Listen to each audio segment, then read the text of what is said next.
Everyone, मैं दिशांत रुड़कर स्वागत करता हूं आपका राव्स एकेडमी के इस ऑनलाइन प्लेटफॉर्म पे। आज हम इंडस्ट्रियल रोबोट के दो बहुत ही इंपॉर्टेंट टर्म समझने जा रहे हैं। एक है हमारा डिग्री ऑफ फ्रीडम और एक है हमारा वर्क एनवेलप।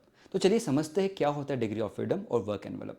देखिए, डिग्री ऑफ फ्रीडम का मतलब क्या है। डिग्री ऑफ फ्रीडम का मतलब होता है कि how many independent movement a robot can make, मतलब हमारा रोबोट कितने इंडिपेंडेंट डायरेक्शन में मूव हो सकता है, उसी को हम डिग्री ऑफ फ्रीडम कहते हैं उस रोबोट की।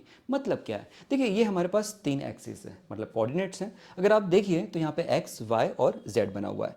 हमारे रोबोट के पास मेजरली दो प्रकार के मूवमेंट होते हैं। एक हम बोल सकते हैं लीनियर मूवमेंट, मतलब मेरा रोबोट का आर्म एक्स एक्सिस पे ऐसे और ऐसे आ सकता है। फॉर एग्जांपल लीनियर मोशन की हम बात कर रहे हैं तो ये आगे और ऐसे हो सकता है। देन अगर हम बात करते हैं जेड के अराउंड, तो मेरे रोबोट का आर्म ऊपर और नीचे हो सकता है। तो ये हो गया हमारा एक लीनियर मोशन। और एक लीनियर मोशन है मेरा ये वाई एक्सिस के अराउंड, मतलब ये जो कि आगे आ रहा है टुवर्ड्स यू। तो एक मोशन मेरा ये आगे और पीछे हो सकता है। तो एक लीनियर मोशन मेरा ये हो गया। तो तीन लीनियर मोशन होते हैं और तीन हमारे रोटरी मोशन होते हैं। मतलब एक्स एक्सिस के अराउंड अगर कोई चीज़ घूम सकती है, मैं रोबोट का आर्म कुछ ऐसे घूम पा रहा है, वो एक्स के अराउंड हो गया।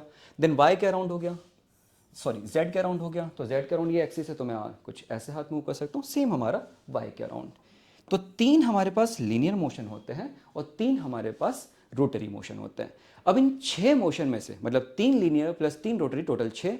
अब इन छः में से आपका रोबोट कितने डायरेक्शन में इंडिपेंडेंटली मूव हो सकता है, उस रोबोट की वो डिग्री ऑफ फ्रीडम कहलाता है। मतलब क्या, मतलब ये देखते हैं हम एग्जाम्पल के रूप में। एक हमारे पास रोबोट है कार्टेशियन रोबोट।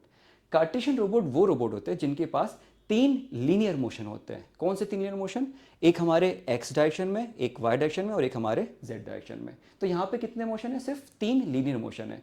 तो छः में से हमारा रोबोट सिर्फ तीन लीनियर मोशन में मूव हो सकता है। तो degree of freedom Cartesian robot की कितनी कहलाई? हमारी 3 डिग्री ऑफ फ्रीडम। नेक्स्ट हम समझते हैं क्या होता है वर्क एनवेलप।